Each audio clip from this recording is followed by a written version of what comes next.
is Jim Lehman from the PURA Campus and Community Activities Committee. I'm here in front of the Memorial Mall, standing in front of one of the beautiful plantings here on campus, next to Hello Walk.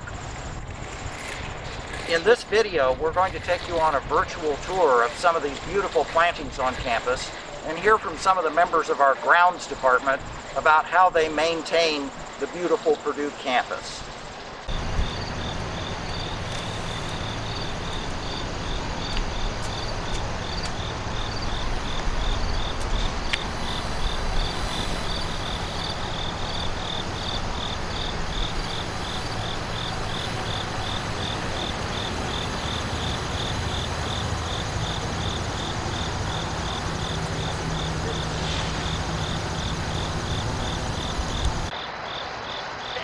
In the back are especially great big ones that we've pulled in.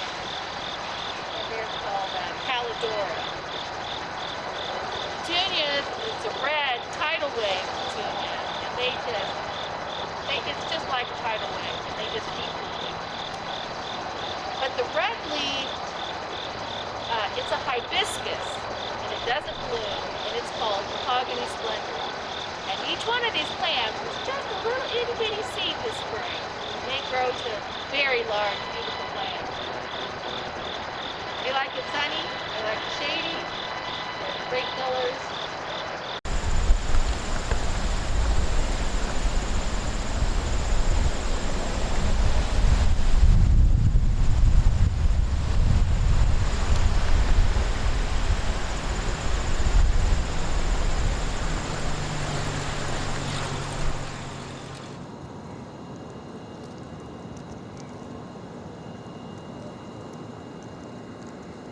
The varieties that we pick for the hanging baskets is very specific. It's a super tunia, and they do, excellently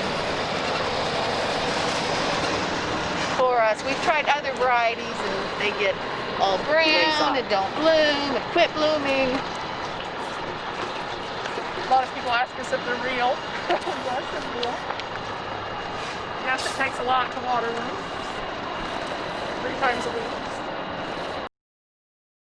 Quite a challenge for us because, as you can see, these are very shady, and the ones at the ends are very sunny, and the bowl that they are in is very shallow and very small, so it's difficult to get anything to grow in that small space, but we finally found something that works, I think.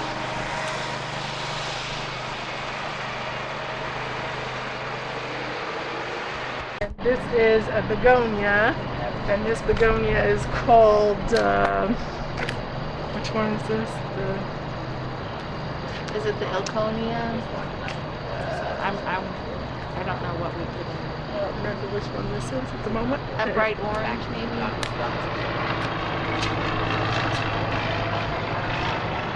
And this is just a little Nirenbergia.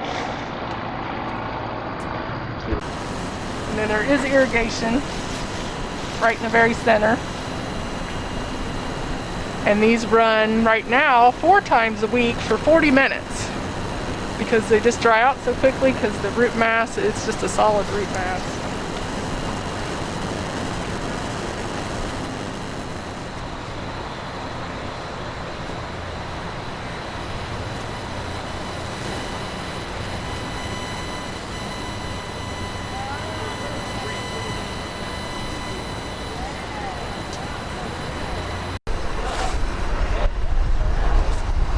Lots of new plants and different things that we could do.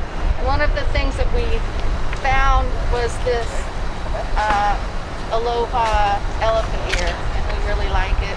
It's very shiny.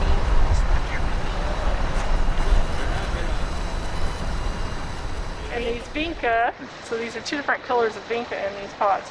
They always amaze me because they're always quite little and fragile when we plant them out in the spring, and you don't see how they'll ever live because they just fall apart. And then you look at them now, and when we're deciding beds for next year, and we want to put everything in vinca because they look so nice. So, but they are, the foliage is always clean. Yes, very clean. It's always green. Shiny. They go with everything. They do sun and shade. Very easy, low maintenance, not great work. And so what are these? This is a little variegated variety. Okay. There's two different colors of variegated variety. One's got yellow edges and one's got white. In time, this will mass out. This is the landscape that's wanting to grow in now. So we get established. Redid around the fountain and put new trees and new landscaping.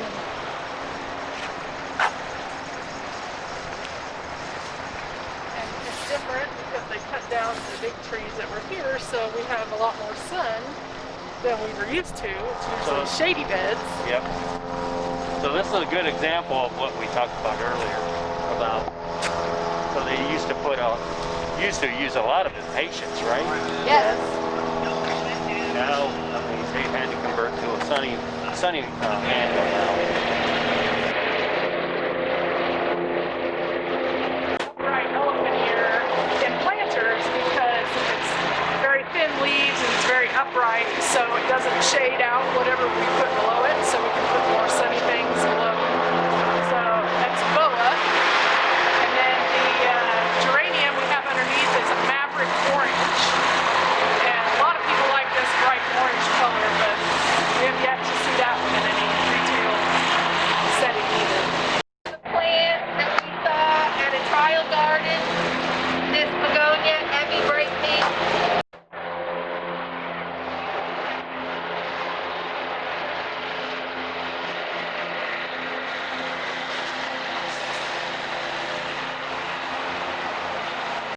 One that we put perennials in, and we haven't had to change it out for like 3 years.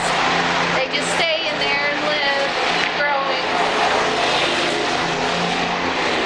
They're coral bells of different. We've incorporated some kale, some edibles in the landscape. So the blue leaf thing down there is dinosaur kale. I just love this little elephant here. It's only supposed to get 3 foot tall, but it's very bushy and very full.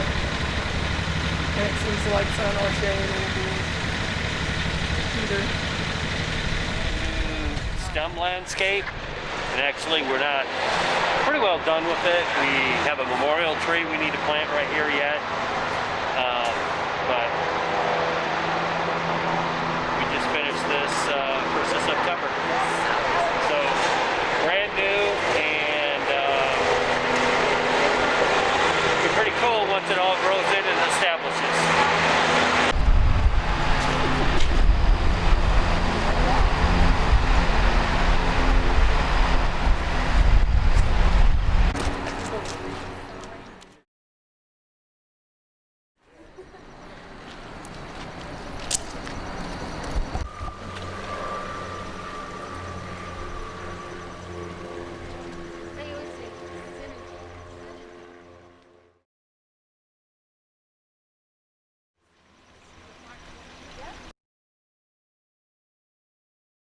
So this is how the seeds start. We fill these up with dirt and then put seeds in here, and we could put upwards to 500, 700 seeds in here.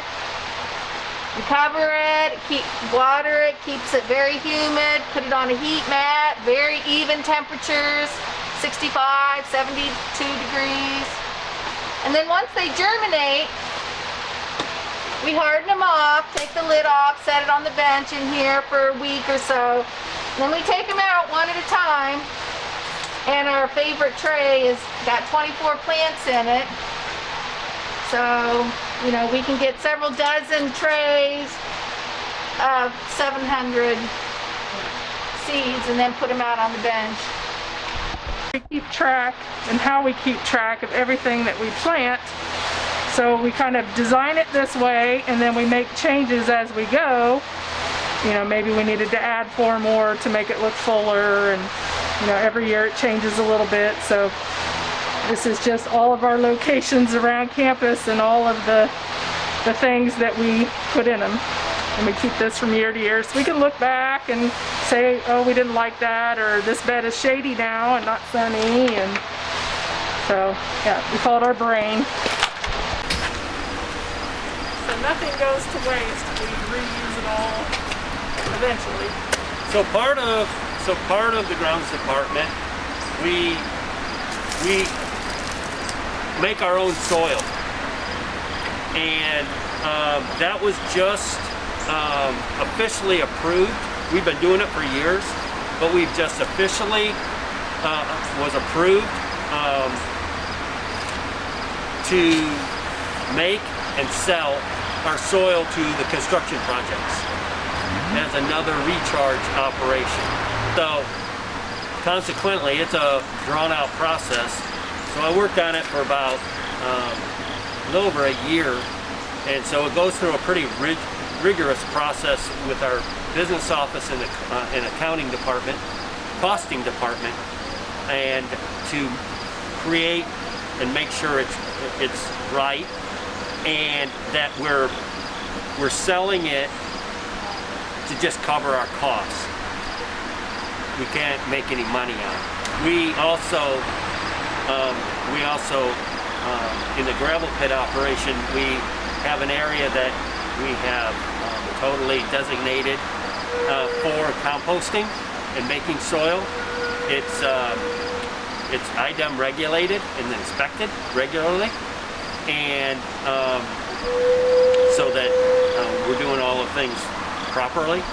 And so all of our landscape debris, a lot of our wood chips that are chipped up from our trees on campus, we have several windrows out there.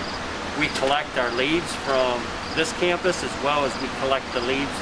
We have areas for both city of West Lafayette and Lafayette bring their leaves, and we have a 3-year rotation on that where they break down, and then we add composted leaves to different types of soils that come off our projects, and depending on what those soils are, how we make our recipe, and then continue to turn them. And then at the end, we put it through a power screener, and so that it's a very good consistency, and I have it tested at a soils lab to see exactly the content, what we need to add, what we need to subtract, whatever. So with this, everything that goes into our flower beds comes out of our flower beds and goes back into our flower beds. This is totally kept separate so that we can keep our flower beds as consistent as possible within because we know what we put on our flower beds. We know as far as any kind of chemicals, any kind of fertilizers, and so that we can make sure that they're as consistent as possible.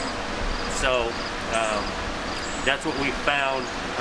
So this composting is within our big composting, but is separated, and it's worked really, really well. Our trucks are equipped. We have 3 of them that have approximately a 300-gallon tank on them. And so this allows us to pull right up next to our flower beds and our planters and water them with this. And then we can mix fertilizer in here. We typically fertilize once a month for most things, except heavy feeders, and they'll fertilize those every few weeks. But usually takes about an hour and a half to empty this tank, so we can usually fill up 4 to 5 tanks a day. So that's a lot of water, 1,200 gallons of water. And then for 3 people doing it all day long. So yeah, they're pretty spoiled. Our plants are pretty spoiled. Special event pots. If there's a reason for something to come up, we have these planted and ready to go. Like for example, when the hotel just opened up, we had these flower pots out in front of the hotel. We've used these up when Mrs. Berrien passed away. We took some of the plants up there to Slater Hill, set them up there. Athletics has used them, tennis has used them, but we've got several pots in here that we plant up. The nice thing is, they're pretty lightweight. We can pick them up and move them, and they have a self-watering system in them. So when Steph and them go out to water them, doesn't take a whole bunch to take care of these guys. And they stay, like I said, other than the bunnies, and we'll switch them out. We do different things each year. We have several of them. Yep. And it's just a special event of pots. If something comes up on campus and somebody needs a flower right away, we can provide that, which is nice.